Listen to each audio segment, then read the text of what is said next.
नमस्कार दोस्तों, स्वागत है आपका देसी एआई स्टूडियो में।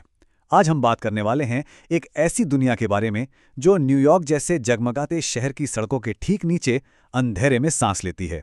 एक ऐसी दुनिया जिसे द मोल पीपल के नाम से जाना जाता है, जहां आपको मिलेगा simple explanation, real life insights और पावरफुल आइडियाज जो आपकी सोच बदल सकते हैं।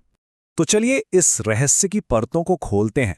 जरा कल्पना कीजिए एक ऐसे राज की जो दुनिया के सबसे बिजी शहर की चमकदार सड़कों के ठीक नीचे गहरी सुरंगों में दफन है।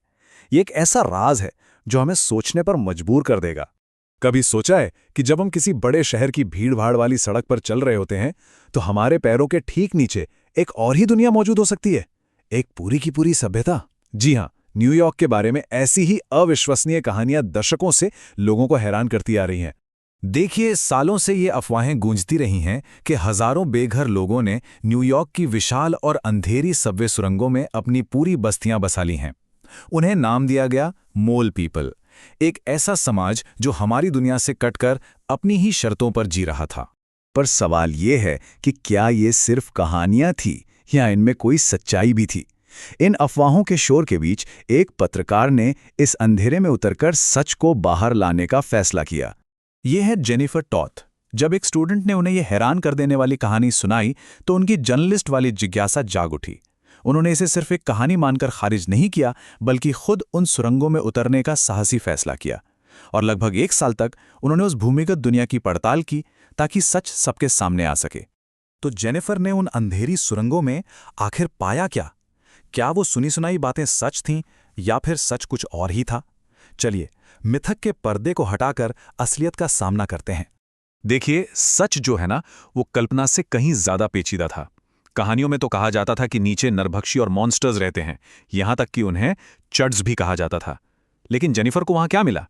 वहां मिले परिवार और मुश्किलों से जूझते आम इंसान।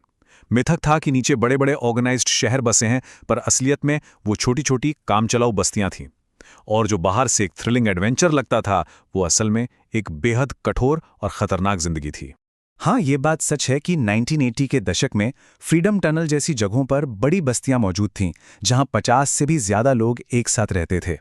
लेकिन वो एक अलग दौर था। आज की जो तस्वीर है वो काफी बदल चुकी है। तो फिर सबसे बड़ा सवाल ये उठता है कि आखिर ये लोग थे कौन? ऐसी क्या मजबूरी थी कि उन्होंने रोशनी से भरी दुनिया को छोड़कर अंधेरी सुरंगों को ही अपना घर बना लिया? जेनिफर ने पाया कि हर चेहरे के पीछे एक दर्दनाक कहानी थी। कई लोग तो अपने ही घरों में होने वाले शोषण से तंग आकर भागे थे।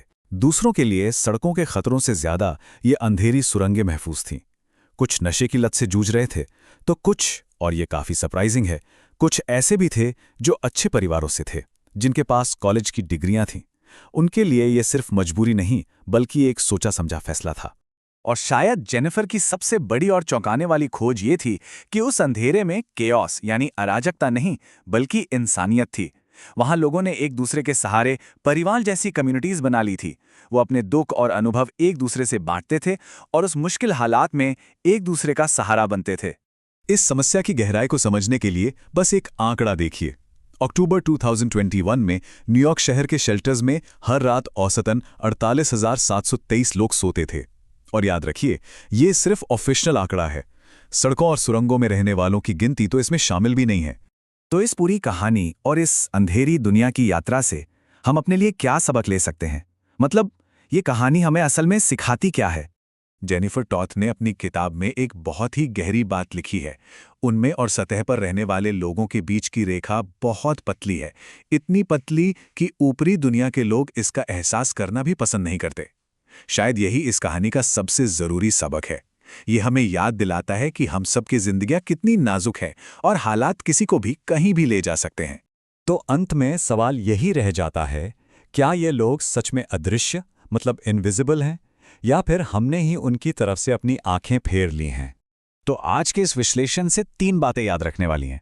पहली, मोल पीपल की कहानियां राक्षसों की नहीं, बल्कि इंसानों की जटिल असलियत पर आधारित हैं। दूसरी, अंधेरे में भी लोगों ने सुरक्षा और अपनापन खोज लिया। और तीसरी सबसे जरूरी बात, ये कहानी हमें सहानुभूति और हमारी साझी इंसानियत की याद दिलाती है। अगर आपको ये विश्लेषण पसंद आया हो तो लाइक करें, शेयर करें और देसी एआई स्टूडियो को सब्सक्राइब करना ना भूलें। ऐसे ही पावरफुल आइडियाज़ और किताबों के विश्लेषण के लिए जुड़े रहिए देसी एआई स्टूडियो के साथ।